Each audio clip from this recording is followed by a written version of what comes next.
अखंड मंडलाकारं व्याप्तं येन चराचरं तत्पदं दर्शितं येन तस्मै श्री गुरवे नमः। तस्मै श्री गुरवे नमः। तप्तानां तापनाशाय अर्थानां अर्थनाशिने अंधानां दृष्टिदात्रे च ज्ञानीनां सद्गुरवे नमः। ज्ञानीनां सद्गुरवे नमः। या सच्चिदानंद स्वरूप भगवान शिवप्रभूंच्या तथा जगद्गुरु पंचाचार्यांच्या लक्ष्मण मन्मथादी संतांच्या जगज्योती महात्मा बसवेश्वर शरणांच्या पवित्र आशीर्वादाने नंदी गोत्रीय धर्मसिंहासनाधीश्वर वृष्टिसूत्रीय संस्थान थोरल्या मठाचे लिंगैक्य आचार्य दिगंबर शिवाचार्य गुरुमाऊली तथा लिंगैक्य आचार्य शिवाचार्य रत्न विभूषित सद्गुरु सांब शिवाचार्य तथा या परंपरेमध्ये होऊन गेलेले सर्व आचार्यगण, व्यासपीठावर उपस्थित शैशवे अभ्यस्त विद्यानाम, आपलं अखंड जीवन ज्ञान भक्ती आणि तपामध्ये समर्पित केलेले असे सर्व आचार्यगण, आता ज्यांचं आगमन झालं या ठिकाणी असे पिंपळगाव नगरीचे दत्त संस्थान मठाचे बालयोगी गोवत्स सद्धर्म शिरोमणी वेंकट बाबा महाराज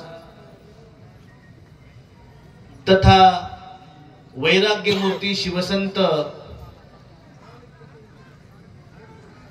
लक्ष्मण महाराज यांच्या मठाचे मठाधिपती विश्वचैतन्य शिवाचार्य महाराज, हदगाव मठाचे मठाधिपती शतस्त्र ब्रह्मी 108 शिवचैतन्य शिवाचार्य गुरुमाऊली, कोकण प्रांतातून या ठिकाणी आलेले शतस्त्र ब्रह्मी 108 रविशंकर शिवाचार्य महाराज, नुकताच ज्यांनी आशीर्वाद दिला आणि इथून प्रस्थान केलं असे पाथरीकर आणि गिरगावकर महाराज, या सर्व महाराजांच्या आशीर्वादाने जी ऊर्जा प्राप्त झाली त्या ऊर्जेचा उपक्रम, त्या ऊर्जेचा सोहळा म्हणजे आजचा हा सोहळा आहे। म्हणून म्हणावं वाटतं, आज दिवस सोनियाचा झाला उदय भाग्याचा। एका ठिकाणी असं म्हणतात, शैले शैलेन माणिक्यम मौतिक्यम न गजे गजे साधवो नाही सर्वत्र। या सुभाषित उक्तीप्रमाणे ज्यांनी हा कार्यक्रम आयोजित केला असे आमच्या दिंडीचे अध्यक्ष असणारे, संस्थान थोरल्या मठाच्या अनन्य भावेने सेवा करणारे सकारामजी दत्तरावजी नरवाडे उर्फ मामा तथा त्यांचा समस्त परिवार यांनी आज जो कार्यक्रम आयोजित केला, या कार्यक्रमाचं औचित्य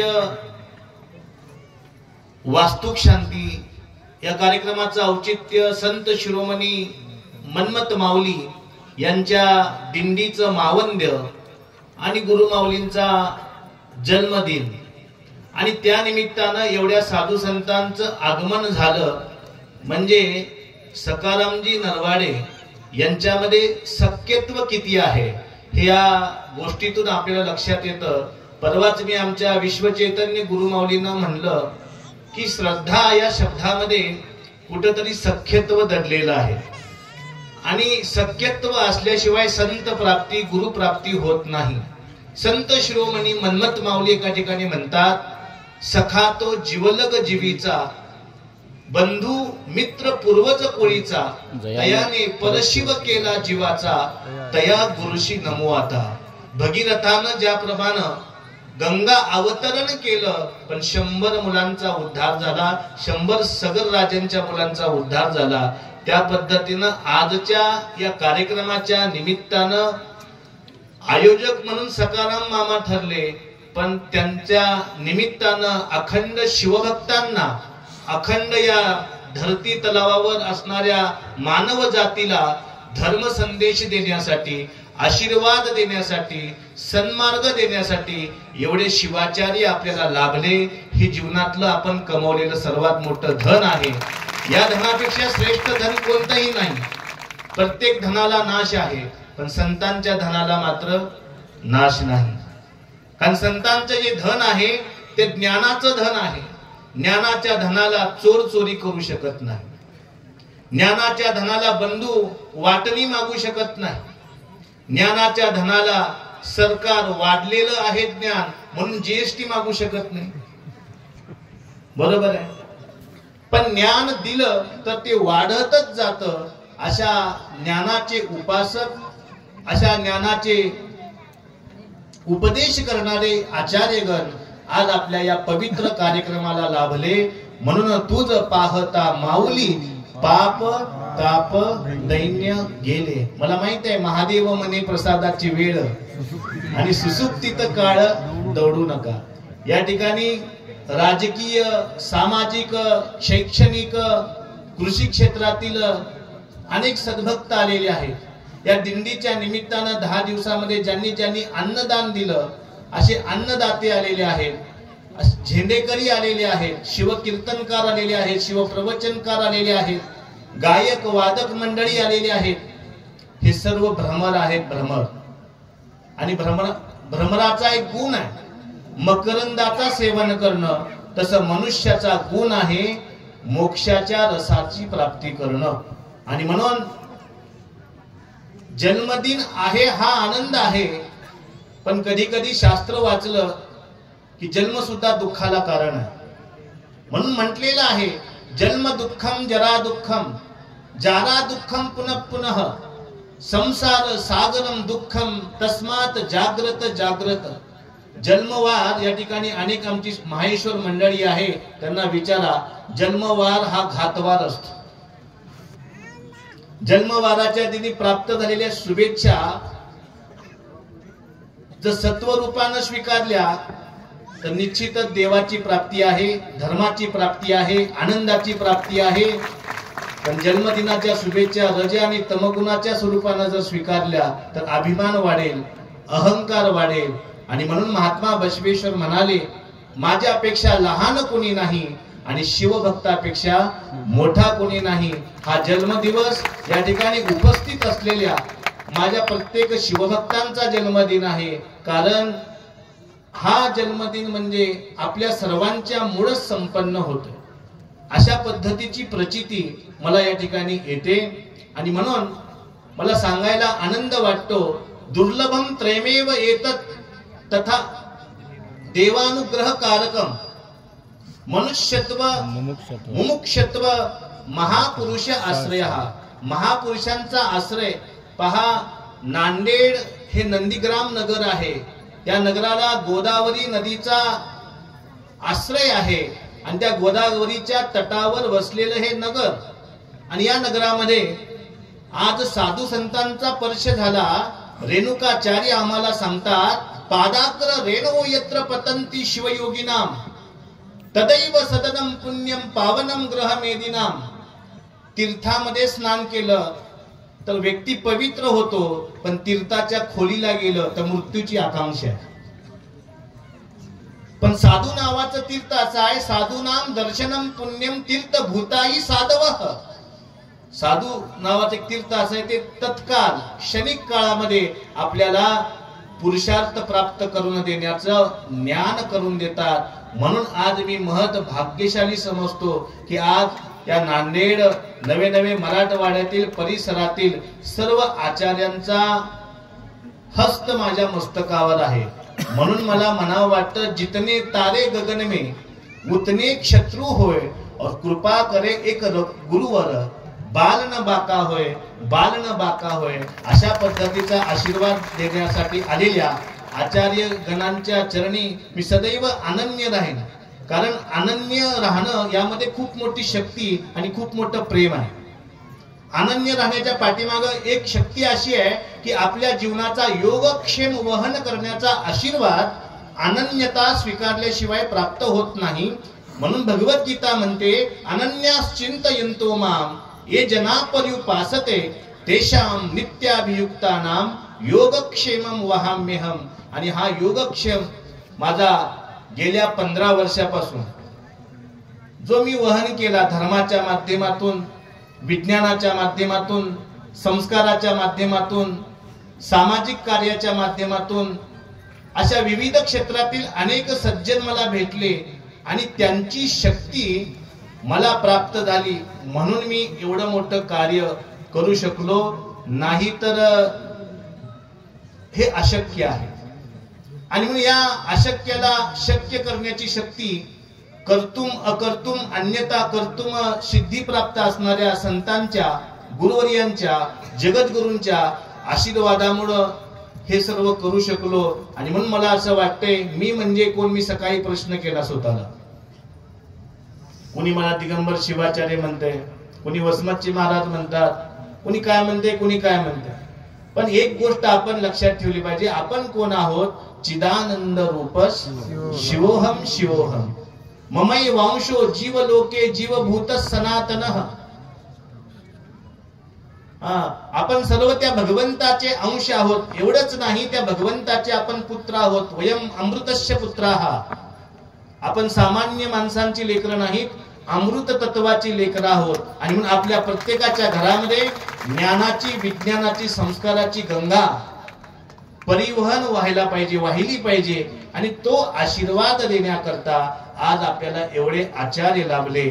आणि म्हणून आज दिवस सोनियाचा झाला उदय भाग्याचा. समय से पहले और भाग्य से अधिक किसी को कुछ भी नहीं मिलता.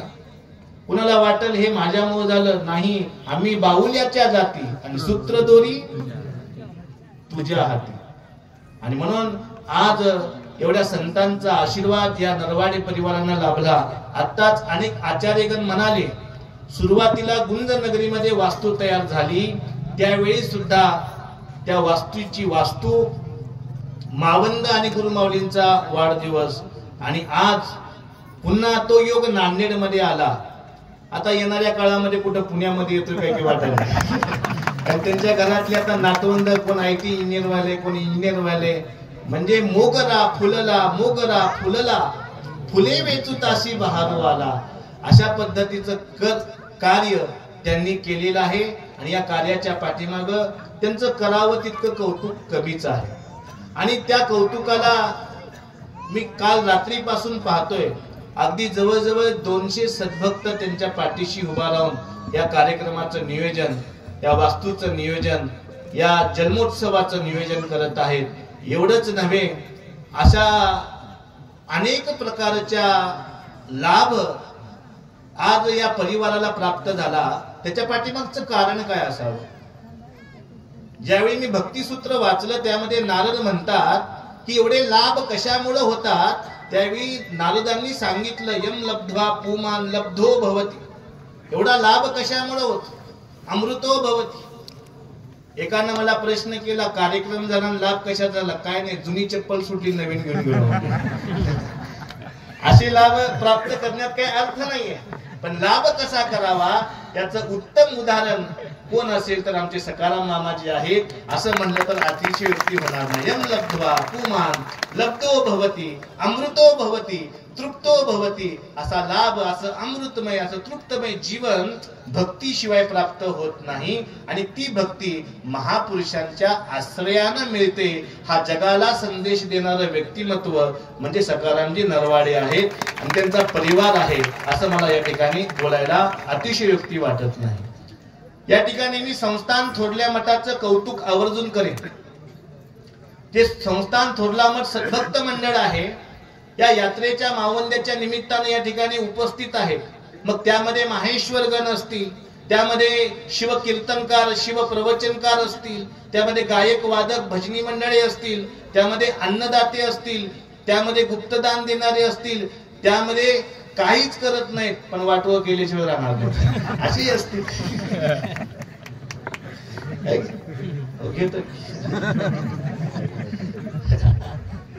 आणि त्यामध्ये आमचं या यात्रेचं जे इंजन, ज्याला आम्ही झेंडेकरी आणि विणेकरी म्हणतो, एकानं मला यात्रेमध्ये प्रवास करत असताना प्रश्न केला की प्रवासामध्ये विण्याचं काय काम असते मला. पण मला त्यावेळी आठवलं विण्याचं काम काय असते. त्यावेळी मला शास्त्रातला एक दृष्टांत आठवला, विद्या मित्रम प्रवासेषु. प्रवास करत असताना विद्या नावाचा मित्र असावा आणि ती विद्या ज्या वाद्यानं प्रकट होते तिचं नाव काय आहे? विना आहे. म्हणून या कुंदेंदु तुषार हार धवला या शुभ्र वस्त्रान्विता या वीणावर दंड मंडित करा या श्वेत पद्मासना या ब्रह्माच्युत शंकर प्रभुतीबिल देवै सदा वंदिता सामाम पातु भगवती सरस्वती निशेष जाड्यापहा. किती जरी अंधार मोठा असला, ज्ञान नावाचा प्रकाश आला की अंधाराला मुक्काम कर असं म्हणण्याची गरज नाही. घरामध्ये आलेल्या पाहुण्याला म्हणावं लागतं अतिथी कप जाओगे, पण अंधाराला म्हणायची गरज नाही.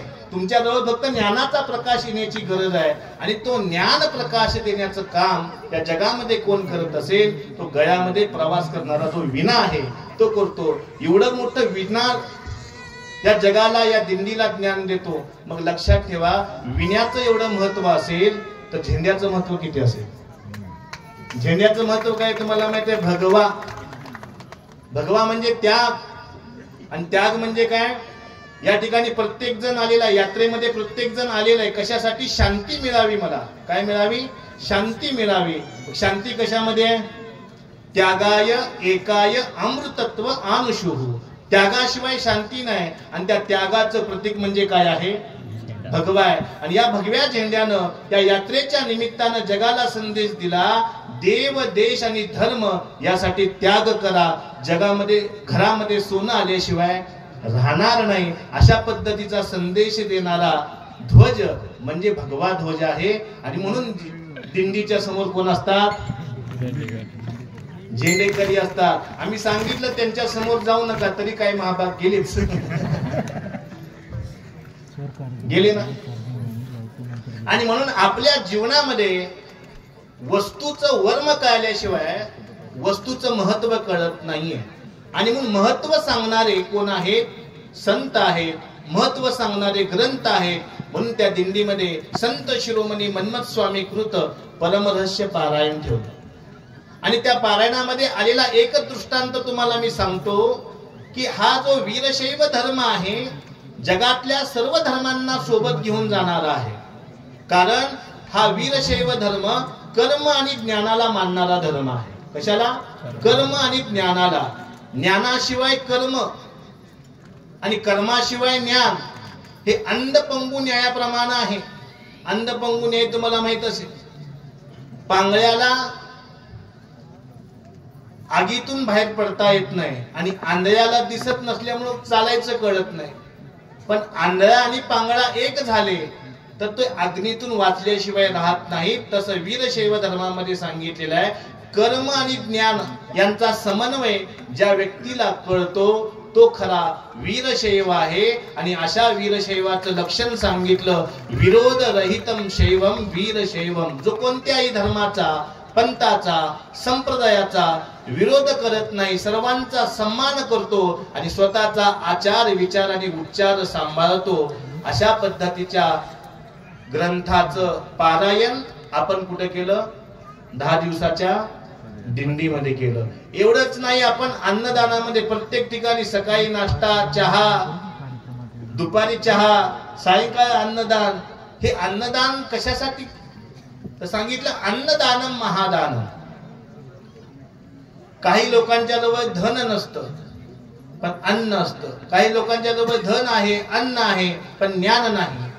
पण ही यात्रा म्हणजे धर्माची यात्रा आहे. मग या धर्माच्या यात्रेला जर दान दिलं तर काय होतं? किती सुंदर उदाहरण सांगितलेले पहा. हस्तस्य भूषणम दानम. हाताचं भूषण म्हणजे दानामध्ये आहे. आणि ते दान या यात्रेमध्ये आपल्याला या अन्नदात्यांनी दिलेलं आहे. ते अन्नदाते सुद्धा या ठिकाणी उपस्थित आहेत. त्यांच्याकरता सुद्धा एकदा जोरदार टाळ्या वाजवून आपण स्वागत करायचं आहे. बघा, शक्तीशिवाय आवाज तुमच्यापर्यंत येत नाही, बरोबर आहे. आणि आपल्या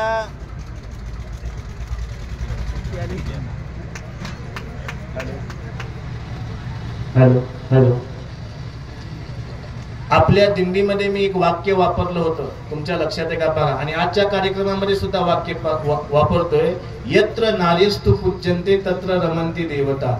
आपल्या धर्माला महान बनवायचं सर्वात मोठं काम कुणी केलं असेल तर ते महिलेनं, मातेनं केलेलं आहे. आणि म्हणून या ठिकाणी आलेल्या मातृवर्गांचा आशीर्वाद, पितृवर्गांचा आशीर्वाद, तरुणांची साथ आणि या सर्वांच्यामुळे हे सर्व मी कार्यक्रम करू शकलो.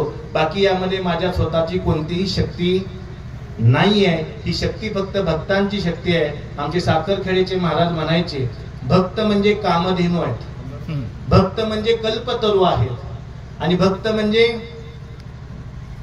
चिंतामणी रत्नासारखे आहेत. एक वेळ चिंतामणी रत्न चिंतील ते देतो. आपण जी चिंता करेल ते प्राप्ती करून देणारा चिंतामणी, आपण जी कल्पना करू त्याची प्राप्ती करून देणारा कल्पतरू, आपण जी कामना करू त्याची प्राप्ती करून देणारी कामधेनू. पण मनातला ओळखणारा सर्वात मोठी कामधेनू कोण असेल या धर्माची, तर समोर बसलेले सर्व भक्तगण आहेत. आणि म्हणून चिंतामणी रत्नापेक्षा, कामधेनू पेक्षा, कल्पतरूपेक्षा या जगामध्ये श्रेष्ठ कोण आहे तर ते भक्त आहेत.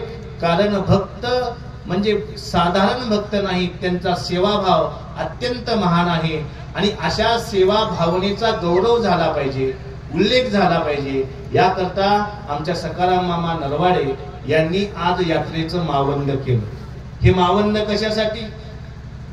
ज्याच्याजवळ धन आहे पण कधीच दान केलं नाही, ज्याच्याजवळ धान्य आहे पण कधीच त्यानं अन्नदान केलं नाही, ज्याच्याजवळ पद आहे, प्रतिष्ठा आहे पण ती पद आणि प्रतिष्ठा याचा वापर कुठं करावा हा विवेक कधी जागृत झाला नाही.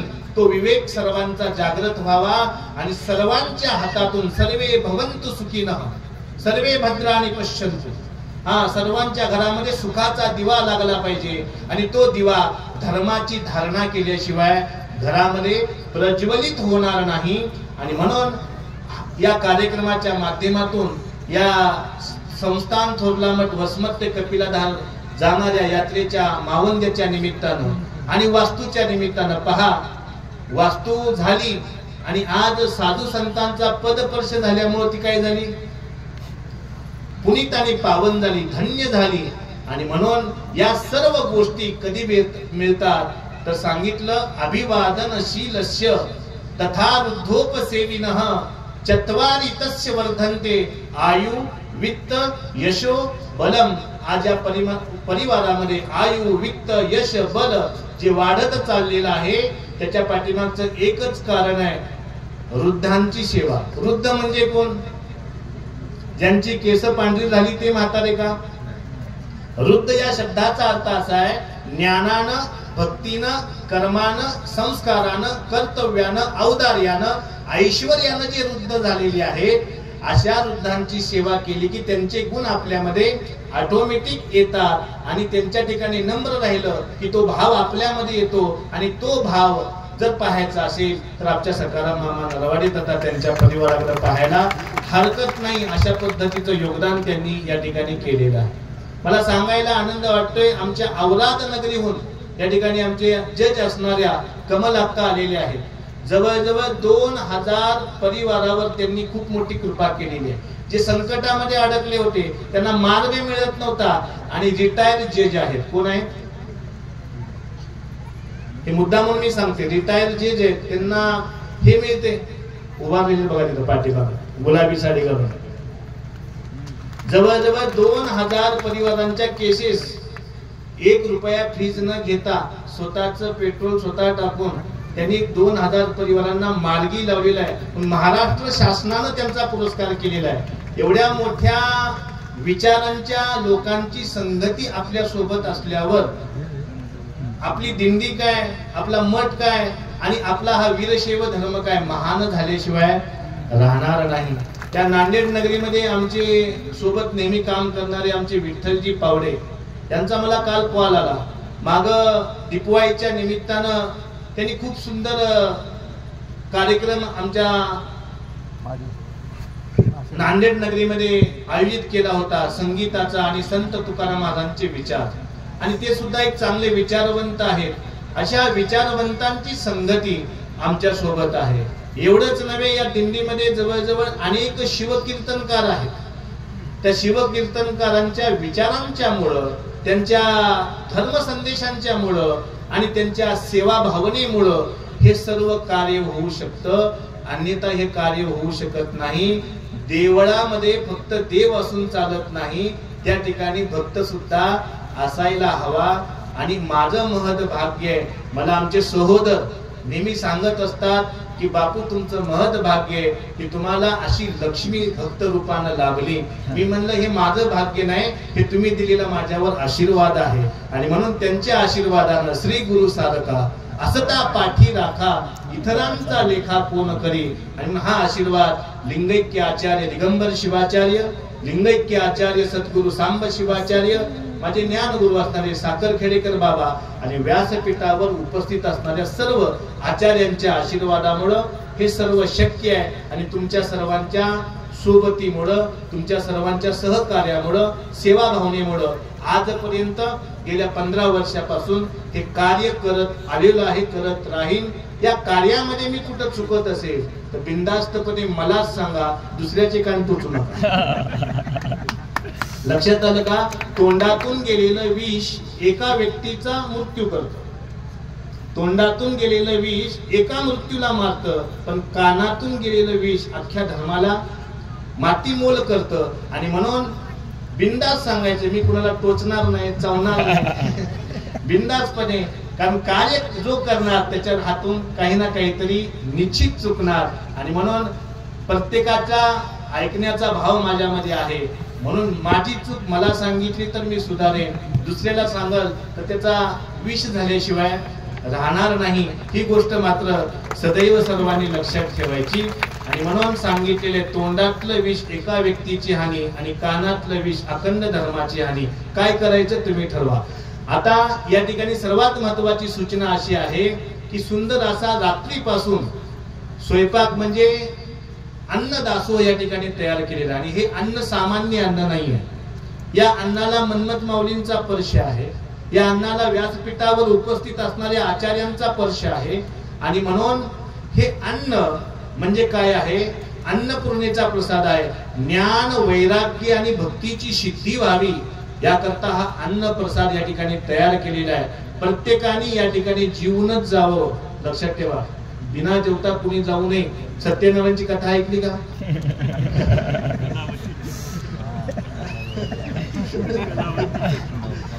आता पुढलं मी सांगत नाही, प्रत्येकाच्या घरामध्ये सत्यनारायण होत. सर्वांनी प्रसाद या ठिकाणी घेऊन जावा. त्याच्या पाठीमागचा भाव आहे, प्रसादे सर्व दुःखानां हानिरस्य उपजायते. आदिदैविक, आदिभौतिक, आध्यात्मिक दुःखाची निवृत्ती व्हावी आणि परमानंदाची प्राप्ती व्हावी असा हा प्रसाद या ठिकाणी तयार आहे. आणि म्हणून आजच्या कार्यक्रमाचे जे आयोजक आहेत त्यांच्याकरता एकदा जोरदार टाळ्या वाजवा. ज्यांनी ज्यांनी दिंडीमध्ये पत्रम पुष्पम फलम तोयम, पत्र रूपानं, तोय रूपानं, पुष्प रूपानं या दिंडीची सेवा केली त्यांच्याकरता सुद्धा जोरदार टाळ्या वाजवा. आणि पुनश्च एकदा सर्वांनाच मी या जन्मदिनाच्या शुभेच्छा सर्वांच्या स्वीकारतो.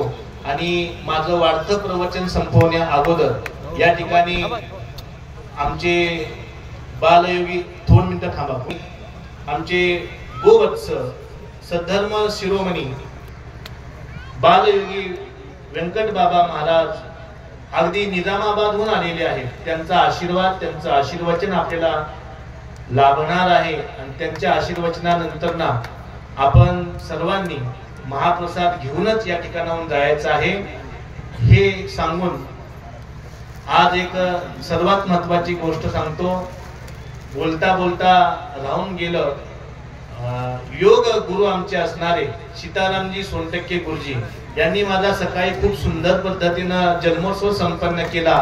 अगदी 1000 लोकांच्या, योगा करणाऱ्या लोकांच्या माध्यमातून तो जन्मदिन झाला. म्हणजे आता मला एक व्यक्ती म्हणजे 1 वर्ष, 1000 लोक म्हणजे आता 1000 वर्ष काय मला मृत्यू नाही, अशा पद्धतीचा भाव त्यांनी मला प्रकट करून दिला. त्यांना सुद्धा आशीर्वाद देतो आणि माझ्या वाणीला पूर्ण विराम देतो. ओम शांती शांती शांती.